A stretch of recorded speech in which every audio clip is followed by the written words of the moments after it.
మీ story విన్నప్పుడు ఇంచుమించుగా almost goose bumps వచ్చేసారు. సర్టిఫికేట్స్ ఏం లేవు. హైదరాబాద్ వచ్చిన సర్టిఫికేట్స్ లేని వాళ్ళకు ఆఫీస్ పై జాబ్ మాత్రమే ఇస్తామన్న.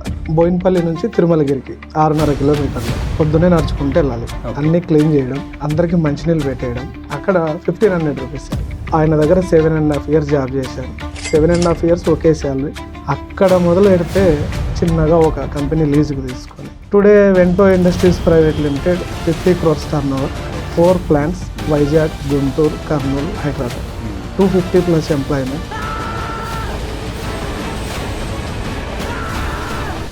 115 ఎకరాల పొలం ఉండేది. ఇంటర్మీడియట్ స్టేజ్కి వచ్చిన తర్వాత మొత్తం పొలం అంతా అమ్మేసే స్టేజ్కి వెళ్ళి ఫ్యామిలీ మొత్తం ఏం చేయాలో అర్థం కాక సూసైడ్ చేసుకోవాలి అని డిసైడ్ అయిన టైంలో నేను లాస్ట్ ఆయనకు తెలిసింది ఒకటే, అయితే పంటలు పండియాలి లేదా అదే పొలం అమ్మేసి అక్కలు మ్యారేజ్ చేయాలి. ఇంకా నా వల్ల కాదురా బాబు, ఏం చేద్దాం, పురుగుల మంది అవుదమ్మా అన్నాను.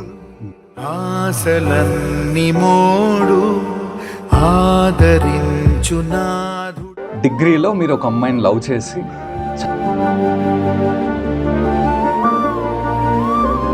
ఇంటర్మీడియట్ సెకండ్ ఇయర్లో తను పరిచయం అయింది. తను సైన్స్ గ్రూప్, నేను ఆర్ట్స్ గ్రూప్. ఇంకా క్యాస్ట్లో వేరు కలది, రాయలసీమ చాలా అప్లికేషన్స్. సో ఇద్దరం డిసైడ్ అయ్యాం పారిపోదాం. మీ ఎంప్లాయీస్తో ఇంటరాక్ట్ అవుతున్నప్పుడు వాళ్ళు ఒక పెద్ద లిస్ట్ చెప్పారు సార్. సో మీరు బండ్లు ఇస్తారు, కార్లు ఇస్తారు, సర్వీస్ చేయించుకోవడానికి డబ్బులు ఇస్తారని చాలా విన్నాను.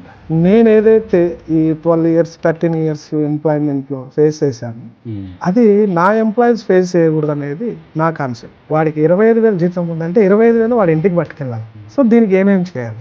బైక్ ఇస్తే అయిపోయిందా? పెట్రోల్ ఇవ్వాలి. పెట్రోల్ ఇస్తే అయిపోయిందా? నా డబ్బు ఖర్చు పెడుతున్నా అన్నది మా ఎంప్లాయీ మైండ్లో రాకూడదు.